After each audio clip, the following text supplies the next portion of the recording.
Bonjour, très chers conspirés, je suis votre frère Bertin Bahaï, originaire d'Idjouy, l'île enclavée du lac Kivu appartenant à la République démocratique du Congo et qui est assiégée aujourd'hui par les forces de l'invasion chapeautées par le Rwanda.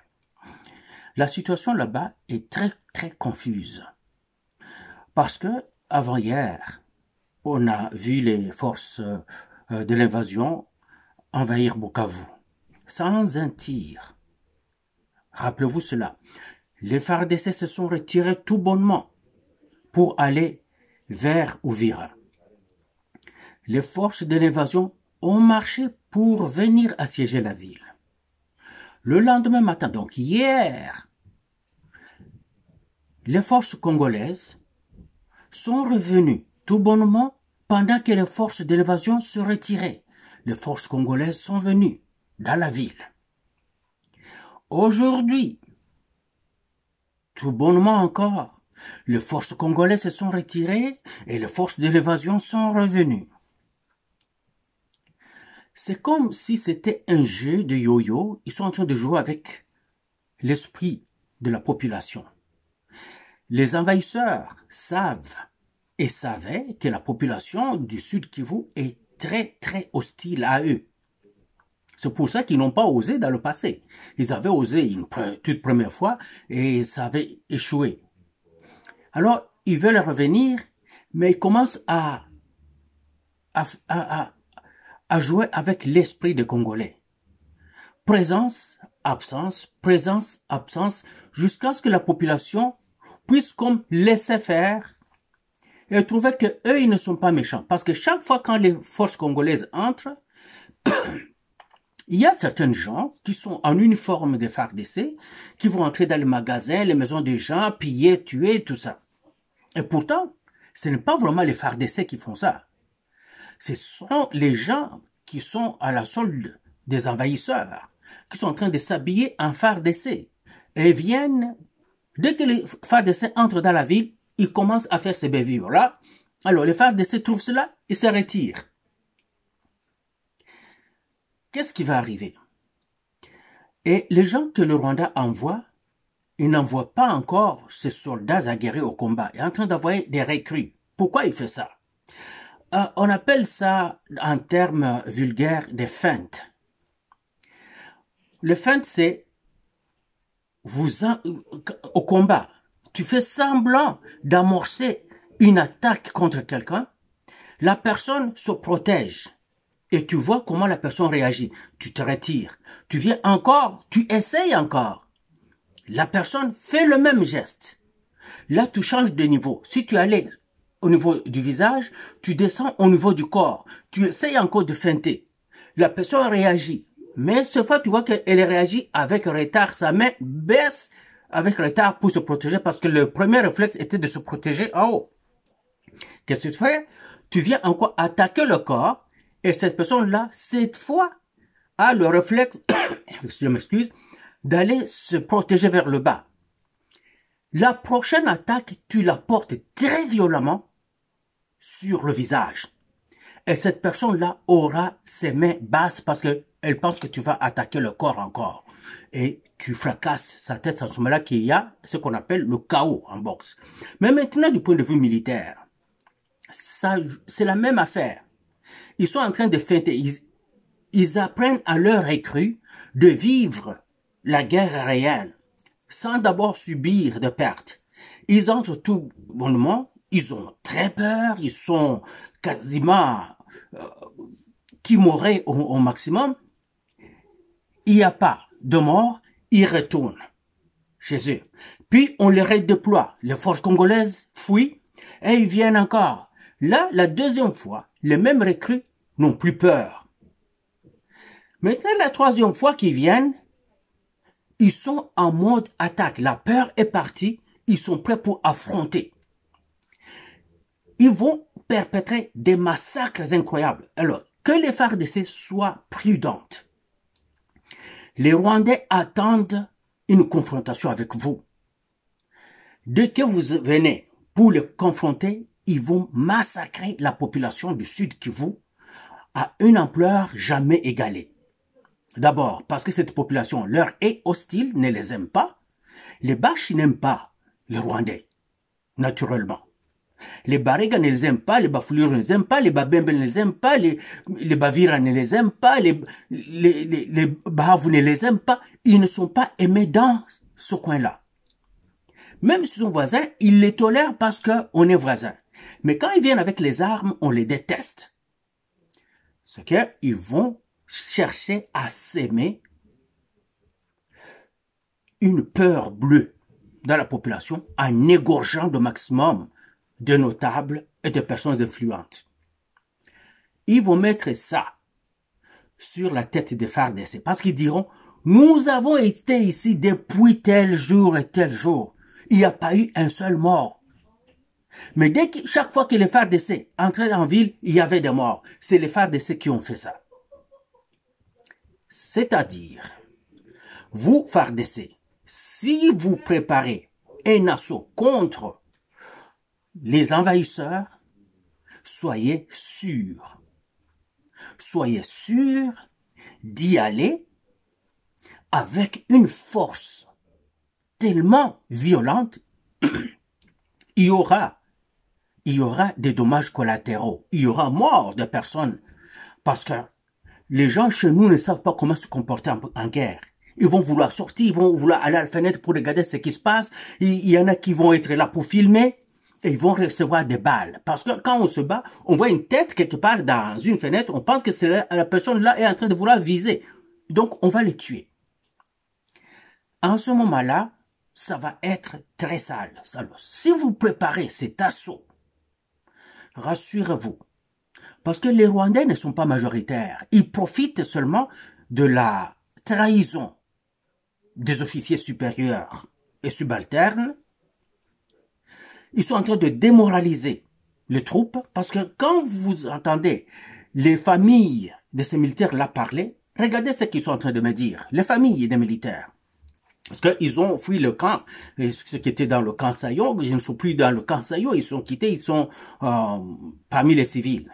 Ils me disent que non seulement ils ne sont pas payés, voici ce qu'ils ont dit. Tshisekedi avait promis qu'il recevrait 500 000 francs comme solde mensuel, mais ils reçoivent 150 000 francs.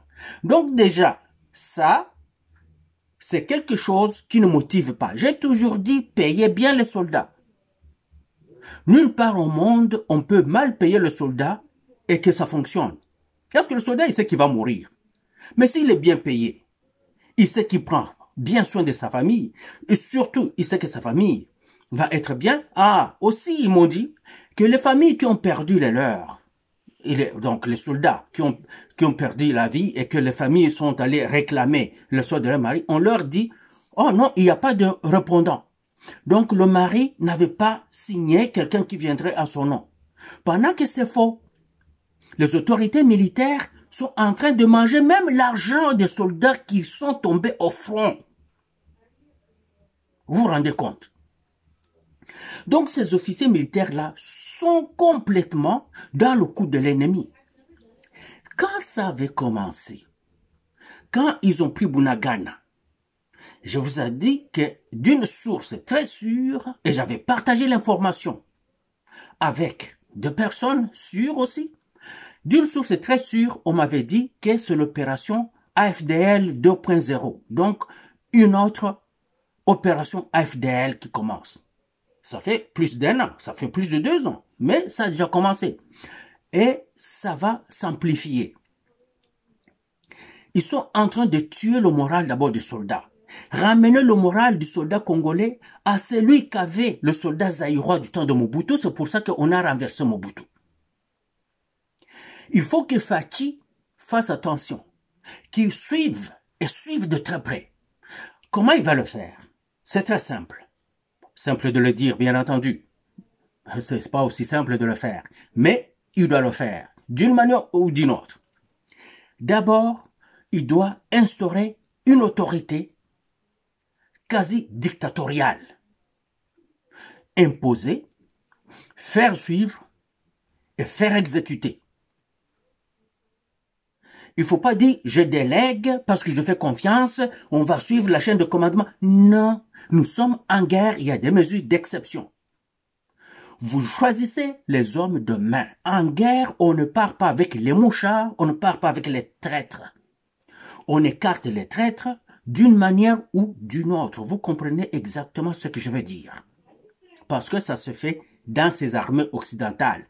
Quand ils trouvent qu'il y a un officier supérieur ou subalterne qui est nyamou, souvent, il y a un accident qui lui arrive en pleine opération.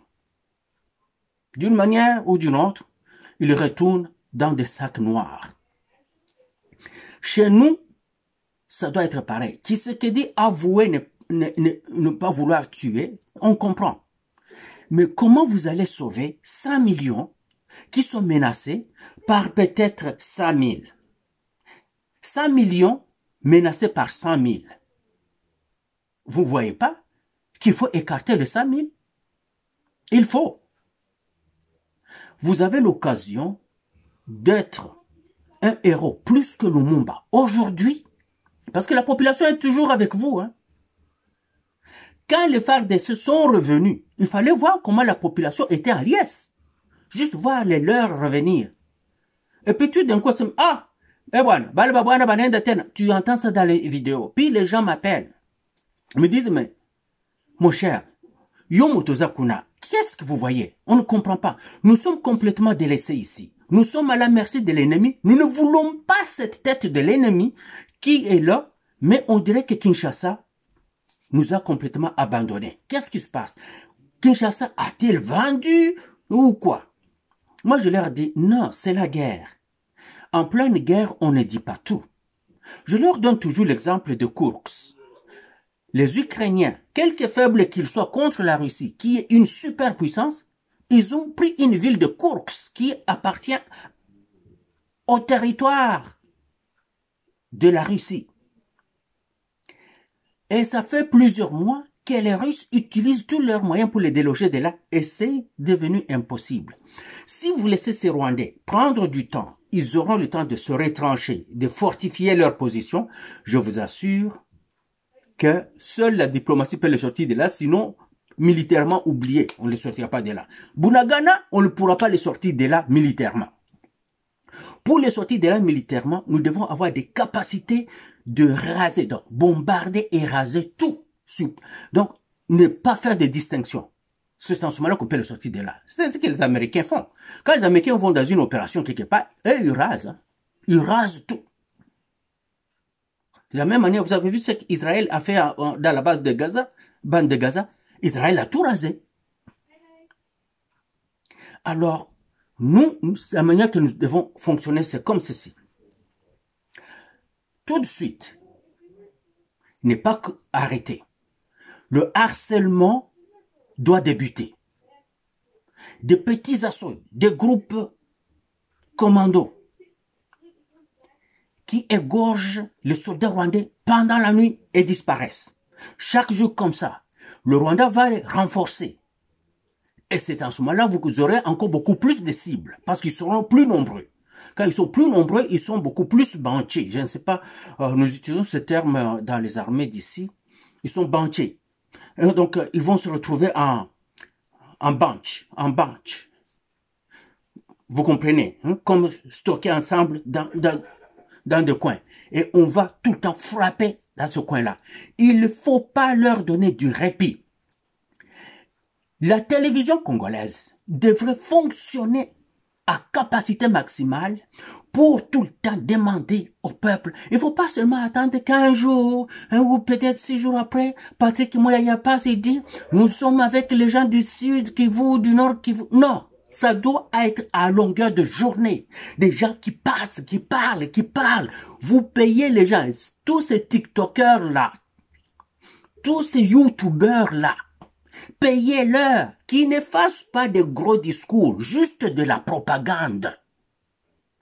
C'est comme ça qu'on gagne la guerre, juste la propagande.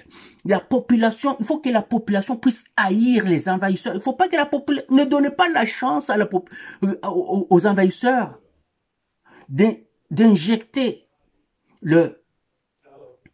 le syndrome de Stockholm dans la population, que la population puisse devenir sympathique et amicale.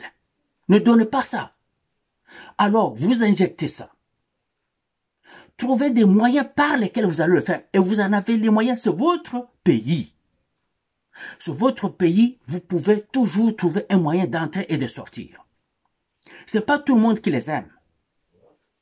Allez prendre ces gens-là qui étaient là, des politiciens, qui n'avaient pas soit réussi à se faire élire, parce que les Rwandais, ils vont prendre ces gens-là, qui ont un peu d'amertume dans la bouche. Ils leur donnent 1000 $ chaque jour, 2000 $ par semaine. Et ces gens-là sont très actifs pour la cause des envahisseurs. Prenez ces gens-là.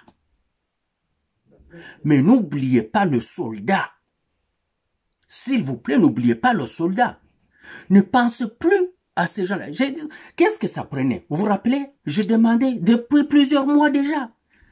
Ouvrez les comptes bancaires aux soldats. Que le soldat puisse, à partir de son cellulaire, aller sur Internet, entrer dans son compte, il voit son argent dans son compte, il peut l'utiliser comme il veut. Et non pas donner des milliers et des milliers d'argent à un général qui prend une partie de ça, il cache, il donne l'autre au colonel qui prend une partie, il donne au major, le major qui prend une partie, il donne au capitaine, le capitaine prend une partie, il donne au lieutenant. Non! Ne faites pas ça. Vous êtes en train de tuer l'armée. Vous sortez beaucoup d'argent. Vous sortez beaucoup d'argent, monsieur le président, pour l'armée, pour la défense du pays. Cet argent-là n'arrive pas à destination, car tous vos collaborateurs en uniforme et en civil, quand je dis tous, il ne manque pas d'exceptions, mais je ne connais pas ces exceptions-là, tous sont à la solde de l'ennemi. D'abord, il faut le sortir de là, prenez les jeunes gens que vous venez de former, mettez-les là-bas. Ils vont faire le travail. Ils ont peur, ils n'ont pas d'expérience. C'est ça qui va les forger. Parce que c'est la guerre comme à la guerre. Vous sortez le mauvais fruit, vous amenez quelqu'un qui peut-être n'a pas d'expérience, il va commettre beaucoup d'erreurs, mais ce qu'il a dans son cœur, le patriotisme, la hargne de sauver son pays, ça n'a pas de prix. Il va le faire et ça peut vous étonner les prouesses qu'une personne qui a peur peut accomplir, qu'une personne qui est déterminée peut accomplir, pourvu que vous preniez soin d'eux. Pourvu que vous preniez soin d'eux. Et quand je dis prendre soin d'eux, ce n'est pas seulement leur donner des sardines au front. Ça, c'est une routine normale. Prendre soin d'un soldat, c'est de s'assurer que les soins médicaux d'abord sont là pour lui et sa famille. Point. 2. S'assurer que son salaire entre et il est susceptible de subvenir aux besoins de sa famille selon son grade. Que le soldat d'en bas là ne puisse pas envier un colonel. Il se dira, je ne suis pas colonel, je n'aurai pas le salaire de colonel, je suis soldat, mais je reçois un bon salaire de soldat. Il se compare au soldat envahisseur, il est mieux que ce soldat-là. Il se compare aux soldats d'autres pays à côté, il se dit, oui, on pourrait faire mieux, mais je suis vraiment de loin mieux que les envahisseurs. Quand il a ça en tête, il appelle sa famille.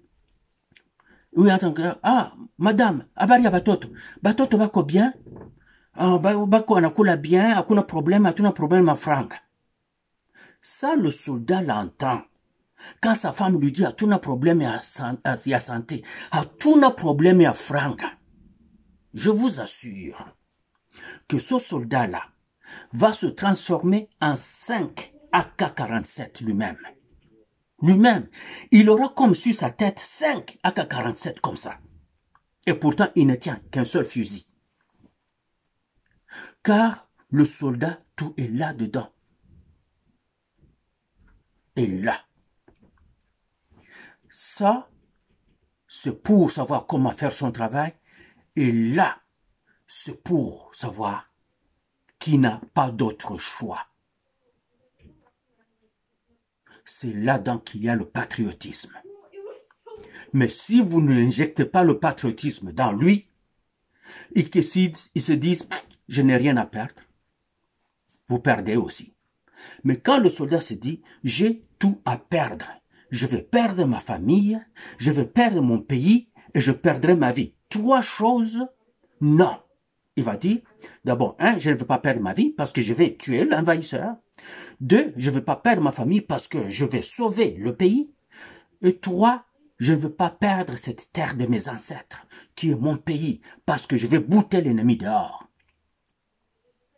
C'est ce que les talibans ont fait à toutes les forces de l'OTAN en Afghanistan, jusqu'à se sauver en courant et en volant. Vous avez vu comment les gens s'attachaient aux avions de combat des Américains pour se sauver. C'est ce qu'ils ont fait aussi en Irak pour chasser ces Américains-là. C'est ce que les Syriens avaient fait avant pour chasser les envahisseurs. Et les mêmes envahisseurs sont revenus quand le moral du soldat était tombé. Parce que le président a oublié de prendre soin du soldat. Et ce n'était pas le président, mais ses généraux. Toujours les généraux. Vous savez, le soldat, un général russe qui tombe au combat, il tombe au combat parce qu'il est avec ce soldat à la ligne de contact. Ce que son soldat voit, c'est ce qu'il voit. Ce sur quoi son soldat tire, c'est ce sur quoi il tire lui aussi parce qu'il est là côte à côte avec eux. Il observe à droite, il observe à gauche. Il leur dit, battez en retraite. Il leur dit, on avance. Il leur dit, couchez-vous. Il leur dit, halte au feu. Il dit, tirez. Il est là avec eux. Mais les nôtres ne sont pas de généraux. Un général, c'est lui l'étendard. Un général, c'est le drapeau. C'est lui qui doit être en avant. Il court et les soldats le suivent. Dans les guerres antiques, le général, souvent, il était le premier à tomber. Parce qu'il était en avant avec l'étendard. Il tenait le drapeau du pays. Il courait vers l'ennemi et ce soldat suivait. C'est ainsi que vous allez le voir. Il fait la main comme ça et tous les soldats reviennent parce que lui, il est en avant. Mais les nôtres ne le voient pas. Ils ne parlent même pas aux soldats. Les soldats sont en train de errer. Ils ne savent pas où se trouve le général, où se trouve le colonel. Et le soldat en courant à gauche à droite, il cherche où se sauver, il retire son uniforme, il le jette, les gens le prennent, les gens indiquent même l'ennemi. J'ai vu un gars de Bukavu en train d'indiquer aux Rwandais où se trouvent les Congolais. Vous vous rendez compte? Tout ça, nous pouvons sauver ce pays-là en donnant espoir aux soldats. Le même soldat qui s'est retiré là, de le moral est bas. Il suffit qu'on leur dise, regardez à partir de votre téléphone, il y a un compte ouvert pour chaque soldat avec son numéro matricule. Vous prenez son numéro matricule, vous ouvrez un compte bancaire, on vous donne un NIP pour ce numéro matricule-là, vous envoyez ce NIP-là dans son téléphone cellulaire. Parce que tous, ils ont des moyens de communication. Dans ce téléphone cellulaire, à lui, vous lui dites, voici le NIP. Il ouvre le NIP, il voit son compte d'argent. On lui dit maintenant, tu as la possibilité d'échanger et mettre ton propre NIP. C'est comme ça. Son propre NIP, numéro d'identification personnelle. Je vous assure, vous faites ça. Le soldat congolais, il voit 500 000 arriver dans son compte aujourd'hui. Il va se retourner, regarde ce général-là, il va le descendre lui-même. Et il va dire aux autres, vous allez voir comment les héros se dessinent sur le champ de bataille. Un caporal qui se lève, il passe devant les capitaines, devant les majors, et il dit aux autres, suivez-moi, et tout le monde suit. On nous entraîne, nous, en Occident, à ça. Pendant nos entraînements, on nous met dans des situations réelles, des situations où quand vous finissez de faire ça, pendant que c'était un exercice, vous avez l'adrénaline qui vous sort par les cheveux, vous avez le cœur qui bat, parce qu'on vous a mis dans une situation réelle. Et vous allez voir, parce qu'on est dans des situations réelles, Le colonel est tombé par balle parce que nous avons des appareils qui vont montrer qu'il a été tiré dessus, qu'il est tombé et il ne peut pas continuer. Dès que son appareil lui dit qu'il est touché, il ne peut pas continuer, il arrête. Dès qu'il arrête, vous allez voir automatiquement une personne que vous ne soupçonniez pas, un caporal, un sergent ou un adjudant qui se lève juste comme ça, suivez-moi, et tout le monde suit. C'est comme ça qu'on forme le leadership du soldat. Mais chez nous, on laisse les soldats, ils sont en train de errer partout, se faire des selfies sur le champ de bataille, dire n'importe quoi. Oui, mais quand ils commencent à faire ça, c'est parce que la situation est désespérée et désorganisée. Parce que le service de logistique devait. Il y a un jargon qui dit que le soldat ne doit pas dévancer ses moyens logistiques. Lesquels? Donc le soldat ne doit pas être en avant de ses moyens logistiques. Ses moyens logistiques doivent être avec lui. C'est pour ça que nous avons ce que nous appelons le combat supply. Le combat supply, c'est l'approvisionnement. Combat, ce combat. Donc les approvisionnements de, comment on peut dire, les approvisionneurs de front, je ne sais pas comment le dire en français, mais c'est le combat supply. Ce sont des gens de logistique qui sont superbement bien entraînés au combat. Superbement bien entraînés au combat, comme d'infanterie, comme de commando presque. Et c'est dur sur le corps, parce que pendant les entraînements, les gens de logistique doivent tenir la logistique, comme si on était au front. Et on met toujours une coche ou deux coches au-dessus de la situation réelle. Donc, on nous épuise, on nous pousse au maximum. Et pendant que vous faites ce travail-là, on vous apprend le combat. Vous faites aussi du combat. On organise des attaques contre vous. Et vous devez utiliser les tactiques de combat. Et vous devez être capable de repousser les envahisseurs. Et avec tout ça, quand nous arrivons à ce niveau-là, je vous assure, vous allez voir quelqu'un de logistique. Vous croyez que c'est un commando qu'on a formé? Oui, parce qu'il a cette formation-là. Alors, formés déjà comme ça, qui sont capables d'avancer au combat tout en amenant les balles, donc les munitions aux soldats. Le soldat ne doit pas manquer de munitions. 2. Le soldat ne doit pas manquer de l'eau. 3. Le soldat ne doit pas manquer de carburant. Parce que les véhicules de transport de combat doivent avoir du carburant à tout moment. Il y a des véhicules de combat qui doivent se déplacer, qui tirent. Ils doivent avoir aussi du carburant. Le soldat peut utiliser le carburant pour se chauffer ou dans d'autres circonstances, n'importe quoi. Le carburant doit être là. Donc, au combat, au front là-bas, munitions, l'eau et carburant ne doivent pas manquer. Ça, c'est le must qui doit être là à tout moment. La nourriture vient sporadiquement parce que chaque soldat dans son sac a des rations de combat. C'est des rations de haute qualité et très forte teneur en protéines. Ce sont des friandises, des biscuits, je ne sais pas quoi. Dans son sac, tout est là-dedans. Ça doit être de teneur très très poussée en protéines, en sucre. Tout ça, il a besoin de ça. Et de poudre qui peut transformer en eau. Il prend de l'eau n'importe où. Vous leur apprenez comment distiller l'eau eux-mêmes. Ils vont distiller de l'eau et l'utiliser au combat là-bas. Parce que tu peux avoir ta gourde d'eau.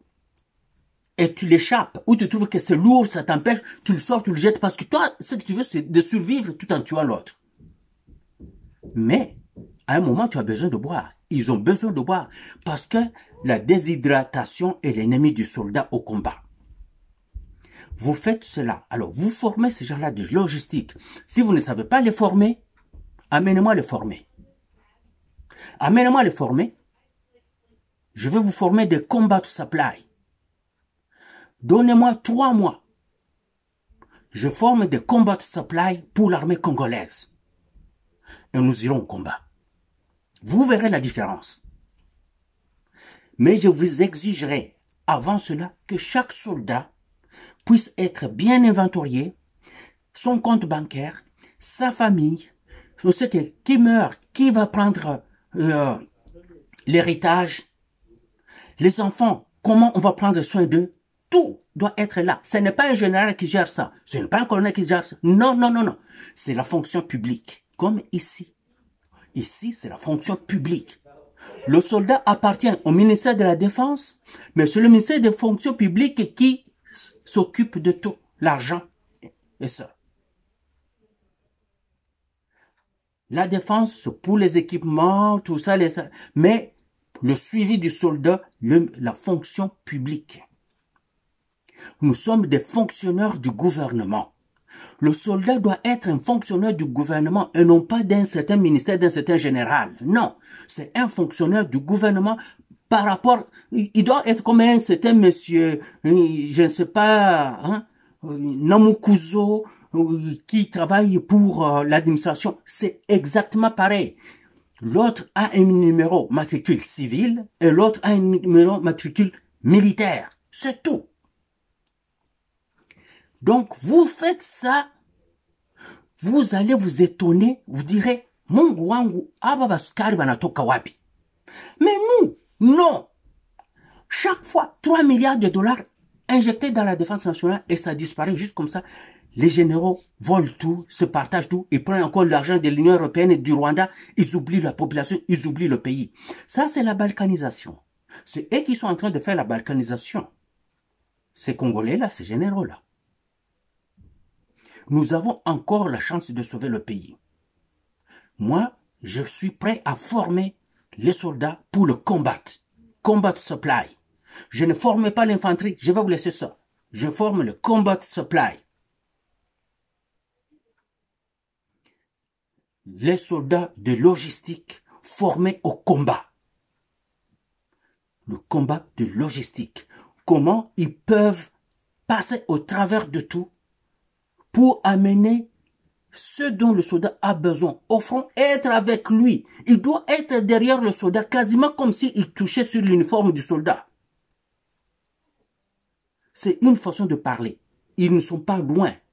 Et parfois, c'est tellement chaud qu'ils vont quitter leur position, ils avancent sur la ligne de contact afin de soutenir les autres. Et ils se battent très bien. Tu vas voir quelqu'un d'infanterie, il va avoir comme une petite subtilité parce que lui, c'est ça qu'il fait chaque jour. Juste une petite subtilité. Mais il n'y a pas une grosse différence. Est-ce que tu vas voir par exemple, quelqu'un qui fait du combat supply, qui a été entraîné, avec quelqu'un de l'infanterie, qui est entraîné côte à côte, vous leur donnez une arme, vous leur donnez un magazine, chacun a un magazine dans la poche. Vous dites avec un chargeur de 30 balles, chargé. Le temps qu'ils vont faire ça, celui d'infanterie prendra peut-être 1 seconde pour le faire. Celui de combat supply, ce sera 1 seconde et demie. Tac, tac, c'est prêt, c'est déjà entré. Vous dites, observez et tirez, observez et tirez. Go! Dès que vous dites ça, vous allez voir que l'infanterie, ça lui a pris une fraction de seconde pour charger son arme, mettre la balle dans la chambre et tirer. Une fraction de seconde, mais ça prendrait 1 seconde à celui qui a fait le combat supply. Donc, ils sont pareils. Moi, je vais vous former le combat supply et ça va vous étonner. Le soldat que vous aurez, ce sera le même soldat, mais qui a de la griffe. Alors, je retourne à cela. Les militaires qui sont en train de laisser les ennemis entrer sont à l'assaut d'ennemis et ce n'est pas le soldat au fusil. C'est les officiers supérieurs et subalternes.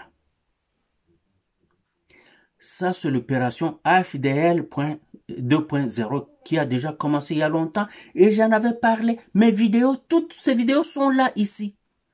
Quand je viens, je ne viens pas vous vendre des choses, nous sommes dangereux, non, je viens tout le temps parler comme je parle là.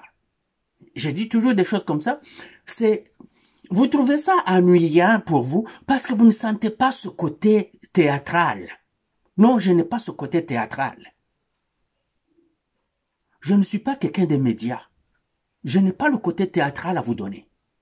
Je vous parle de la même manière que je vous parlerais si on était face à face. Ce que je n'ai pas, ces subtilités-là de langage mielleux, sucré, avec des détours d'odeur. Non, je n'ai pas ça. Je suis soldat, je parle comme un soldat, je parle direct. À Kinshasa, qu'est-ce qu'on veut faire? On veut tuer Tshisekedi. On veut tuer Tshisekedi parce qu'on est en train de lui forcer. Ce qu'on est en train de faire là, c'est de lui forcer. Pourquoi? Ils se sont retirés quand Emmanuel Macron a dit « retirez-vous ». Il se retire. Emmanuel Macron dit « maintenant, monsieur le président, vous allez signer ça, ça, ça ». Tshisekedi dit « non, je vous ai déjà dit que je ne veux pas signer ces choses-là. Je ne veux pas vendre mon pays à ces bandits qui viennent d'ailleurs ». Il a dit « retournez ». Ils sont revenus. C'est que nous n'avons qu'une seule chose à faire. Moi, batoto ya Kivu, Bukavu, tout ça, basi badanganya basanzu kubambia vitu mingi mingi, Tshisekedi qu'on afanya nguvu juu ya inchi. Et c'est le seul, la première fois qu'on a un compatriote qui se bat pour le pays. C'est le seul qui fait ça. Tout le reste là, n'est pas vendu. Bale batumika, sous Kabila, sous les deux Kabila et Mobutu, n'est pas vendu. N'est pas vendu. Donc on sait, non. Nous avons des enfants qui veulent ce pays-là. Leurs enfants voudront ce pays. Nos pères nous ont laissé ce pays. Le père de nos pères leur avait laissé ce pays-là. Et nous devons le défendre. La première fois que nous avons un compatriote qui est avec nous, et nous voulons jouer avec ça. Musifatane na bayangu yangu buko badanganya batoto wa Bukavu. Tshisekedi qu'on apigania kama mupatake frangenu mweba soda. Parce qu'il y a un président de la République. Il fait les choses, il suit la loi, il délègue le pouvoir. Kuko, ministère de la Défense. Kuko, chef d'état-major général. Anofatana na bale bengine. Franga zenu, zuko zinapotela kwa ile niveau. Motasema sasa pourquoi Tshisekedi a contrôlé? Non, c'est parce qu'il y a des services qui doivent s'en occuper. Et le service qui doit s'en occuper, c'est surtout le Parlement. C'est l'Assemblée nationale qui doit appeler les ministres, les acculer. Avez-vous déjà vu un ministre appelé à l'Assemblée nationale pour se faire acculer? Dire que non, toi, on t'a donné autant de milliards pour l'armée. Où est-ce que ça passe? Parce que les soldats sont en train de se plaindre qu'ils n'ont pas d'équipement, que les Rwandais viennent, ils sont mieux équipés, et que les Rwandais sont arrivés, ils ont trouvé beaucoup d'armes. Il y a Nang, dans une de ses interviews, qui dit, ah, Minduki Otokutani, les armes qu'on a trouvées ici. Ah, mon Dieu. Il s'étonne. Parce que les officiers ont tout donné. Ils font acheter des armes à Tshisekedi et Tshisekedi les achète, mais ils donnent aux Rwandais. Les Rwandais viennent chez nous super équipés, super armés. Ce sont les armes que Tshisekedi a achetées et que nos soldats, nos officiers ont donné aux Rwandais tout en se retirant. Ce sont des gens qu'on devrait prendre et la population sera d'accord de les exécuter sur la place publique. Vous les mettez là. Il ne faut pas faire en cachette, demander des excuses, des explications à un soldat. Non, non, non. Vous prenez un général, vous le mettez sur la télévision. Il s'applique devant tout le monde. Que la population voit que ce n'est pas le président est en train de tout faire, mais c'est ces généraux-là qui sont avec Kabila, qui sont avec Kagame, qui sont avec l'Union européenne, qui sont avec tous ces ambassadeurs-là. Le soir, ils se rencontrent avec les ambassadeurs, ils mangent ensemble, ils boivent ensemble, on leur ouvre des comptes à l'étranger, au Rwanda, partout. Ces gens-là qui sont dans la nerf. Le service d'intelligence. Le service d'intelligence. Qui les a engagés? Ce n'est pas Tshisekedi, il a trouvé les gens, il a dit, pour la continuité de la gouvernance, je vais laisser tout le monde. Voilà où nous en sommes. Regarde où nous en sommes. Nous sommes dans la merde. S'il avait pris ces gens-là qui les écartent, j'avais dit ça. Hein? Vous allez voir, j'avais donné l'exemple de George Bush. Quand il a pris le pouvoir, il a pris tout le monde de Bill Clinton, il les a mis dehors, il a mis ses propres gens. Quand Obama a pris de George Bush, il a pris les gens de George Bush, il les a mis dehors. Il a pris ses propres personnes de main, il les a placées. Quand Trump, lui, il est arrivé, il a dit, pour la continuité de la gouvernance, je laisse tout le monde. Donc, il a laissé les gens que Obama avait engagés. Et vous vous rappelez comment Trump a payé le prix. Son premier mandat. Exactement comme Tshisekedi. Mais ils ont la chance de ne pas avoir un pays qui peut comploter contre eux. Car ils sont la première puissance du monde. Sinon, eux aussi seraient partis longtemps. Trump a appris sa leçon, il est revenu. C'est le peuple qui l'a mis là-bas. Il est devenu président. Et cette fois, vous regardez ce qu'il est en train de faire. Vous vous pleurnichez comme quoi, oh, il a levé l'aide de USAID. Au lieu d'être content, soyez content qu'on ferme ces ONG-là. Ce sont ces ONG qui sont en train d'amener les armes, les munitions, de l'argent. Ils bouleversent des pays. Même s'ils construisent un petit pont quelque part, ils donnent du foufou quelque part. Ça, c'est pour masquer le visage. Mais à l'intérieur, ils sont en train de travailler avec l'ennemi, avec la MONUSCO. On disait chasser la MONUSCO, chasser la MONUSCO. Vous l'avez gardé, MONUSCO. Vous voyez où est-ce que nous en sommes avec eux? Ils viennent de se retrouver encore du boulot. Ils vont rester encore 10 ans, 15 ans. Vous voyez? Si vous les aviez chassés, on aurait eu des problèmes parce qu'ils vont donner les armes contre les gens qui vont nous attaquer. Mais on serait seuls et les ennemis en face. Maintenant, les ennemis sont avec nous. C'est la MONUSCO. Vous voyez? Vous pensez que les Sud-Africains vont venir mourir pour nous? Non. Pourvu qu'ils puissent avoir des intérêts. Sinon, pas des intérêts directs. Monsieur le Président, le Rwanda donne des intérêts à ceux qui le supportent. Comme quoi? Il dit, moi je vole, je vous apporte. Ils disent, tu es notre homme. Et c'est ce que le Rwanda fait. Tout en prenant des territoires. On dit, tu veux des territoires? Nous, on va t'aider à prendre tous ces territoires du Congo. Et tu exploites les mines, tu nous apportes les minéraux. Et ils ont tout à gagner et rien à perdre. Nous avons tout à perdre et rien à gagner. Donc, nous devons nous lancer. Nous prenons des gens qui ont des intérêts à venir protéger. Nous les demandons de venir protéger leurs intérêts chez nous. Oubliez les Occidentaux. Vous voyez déjà, on vous a toujours dit, pourquoi vous allez chez les Occidentaux, hein? Ce qu'ils font là, ils passent à la télévision et disent, non, le Rwanda, je demande au Rwanda de retirer ses troupes. Après ça, il passe, il prend son téléphone, il dit à Kagame, tu sais, c'est la politique. Tu continues le boulot. C'est la politique, tu continues le boulot. Oh, nous condamnons l'invasion. Nous soutenons la souveraineté du Congo. Ils soutiennent la souveraineté du Congo de ce qu'il en resterait. Et déjà découpé. Puis il téléphone et dit, Kagame, allez-y. Les autres sont en train de croire nos discours.